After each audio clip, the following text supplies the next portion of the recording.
ನಡೆದರೆ ತಪ್ಪೇನು? ದಕ್ಷಿಣ ಕನ್ನಡ ಉಡುಪಿ ಹೊರಗೆ ಕಂಬಳವನ್ನ ವಿರೋಧಿಸಿ ಸಲ್ಲಿಸಿದ ಅರ್ಜಿ ವಜಾಗೊಳಿಸಿದ ಸುಪ್ರೀಂ ಕೋರ್ಟ್.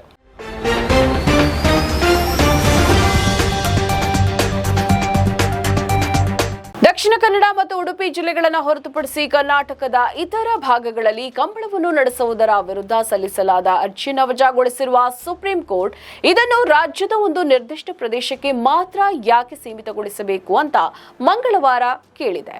ನವೆಂಬರ್ ಮತ್ತು ಮಾರ್ಚ್ ನಡುವೆ ಕರ್ನಾಟಕದಲ್ಲಿ ಕಂಬಳ ನಡೆಯುತ್ತೆ. ಕರ್ನಾಟಕ ಹೈಕೋರ್ಟ್ನ ನವೆಂಬರ್ 14ರ ಆದೇಶವನ್ನ ಪ್ರಶ್ನಿಸಿ people for the ethical treatment of animals India ಸಲ್ಲಿಸಿದ ಅರ್ಜಿಯನ್ನು ನ್ಯಾಯಮೂರ್ತಿಗಳಾದ ವಿಕ್ರಮ್ನಾಥ್ ಮತ್ತು ಸಂದೀಪ್ ಮೆಹತ್ ಅವರಿದ್ದ ಪೀಠವು ವಿಚಾರಣೆ ನಡೆಸಿತು. ದಕ್ಷಿಣ ಕನ್ನಡ ಮತ್ತು ಉಡುಪಿ ಜಿಲ್ಲೆಗಳ ಹೊರತಾಗಿ ಬೇರೆ ಯಾವುದೇ ಸ್ಥಳದಲ್ಲಿ ಕಂಬಳ ನಡೆಸುವಂತೆ ರಾಜ್ಯ ಸರ್ಕಾರ ಅಧಿಸೂಚನೆ ಹೊರಡಿಸದಂತೆ ತಡೆಯಬೇಕೆಂಬ ಮನವಿಯನ್ನ ಹೈಕೋರ್ಟ್ ತಿರಸ್ಕರಿಸಿತ್ತು. ಅವರು ರಾಜ್ಯದ ವಿವಿಧ ಭಾಗಗಳಲ್ಲಿ ಸಂಸ್ಕೃತಿಯನ್ನ ಪ್ರದರ್ಶಿಸಲು ಬಯಸಿದರೆ ಅದರಲ್ಲಿ ತಪ್ಪೇನು? ರಾಜ್ಯದ ಇತರ ಭಾಗಗಳ ಜನರು ಸಹ ಸಂಸ್ಕೃತಿಯೊಂದಿಗೆ ಪರಿಚಿತರಾಗಲಿ, ಅದನ್ನು ನಿರ್ದಿಷ್ಟ ಪ್ರದೇಶಕ್ಕೆ ಮಾತ್ರ ಏಕೆ ಸೀಮಿತಗೊಳಿಸಬೇಕು? ವಿಚಾರಣೆಯ ಸಮಯದಲ್ಲಿ ನ್ಯಾಯಮೂರ್ತಿ ಮೆಹ್ತಾ ಹೇಳಿದ್ರು. ಕಂಬಳಕ್ಕೆ ಸಂಬಂಧಿಸಿದ ಅರ್ಜಿಗಳನ್ನು ವಿಚಾರಣೆ ನಡೆಸ್ತಾ ಇದ್ದ ಸುಪ್ರೀಂ ಕೋರ್ಟ್ನಲ್ಲಿ ರಾಜ್ಯವು ಈ ಹಿಂದೆ ಸಲ್ಲಿಸಿದ ಅಫಿಡವಿಟ್ ಅನ್ನು ಪೆಟಾ ಇಂಡಿಯಾ ಪರ ಹಾಜರಾದ ವಕೀಲರು ಉಲ್ಲೇಖಿಸಿದರು. ಕರ್ನಾಟಕದ 2 ಕರಾವಳಿ ಜಿಲ್ಲೆಗಳಲ್ಲಿ ಇದು ಸಾಂಪ್ರದಾಯಿಕ ಕ್ರೀಡೆಯಾಗಿದೆ ಅಂತ ಅಫಿಡವಿಟ್ ನಲ್ಲಿ ತಿಳಿಸಲಾಗಿದೆ. ಬೆಂಗಳೂರಿನ ಸಂಪ್ರದಾಯ ಮತ್ತು ಸಂಸ್ಕೃತಿಗೂ ಇದಕ್ಕೂ ಯಾವುದೇ ಸಂಬಂಧ ಇಲ್ಲ. ಆದರೆ ಈಗ ಈ ಕಾರ್ಯಕ್ರಮವನ್ನು ರಾಜ್ಯ ರಾಜಧಾನಿಯಲ್ಲಿ ನಡೆಸಲಾಗುತ್ತಿದೆ ಅಂತ ಹೇಳಿದ್ರು.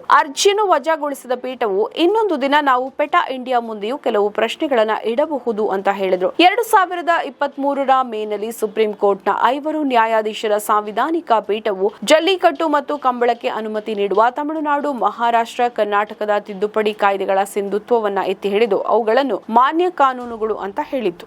ನಮ್ಮ ಈ ವಿಡಿಯೋ ನಿಮಗೆ ಇಷ್ಟ ಆದಲ್ಲಿ ಲೈಕ್ ಮಾಡಿ, ಶೇರ್ ಮಾಡಿ, ಕಮೆಂಟ್ ಮಾಡಿ ಮತ್ತೆ ಸಬ್ಸ್ಕ್ರೈಬ್ ಮಾಡಿ.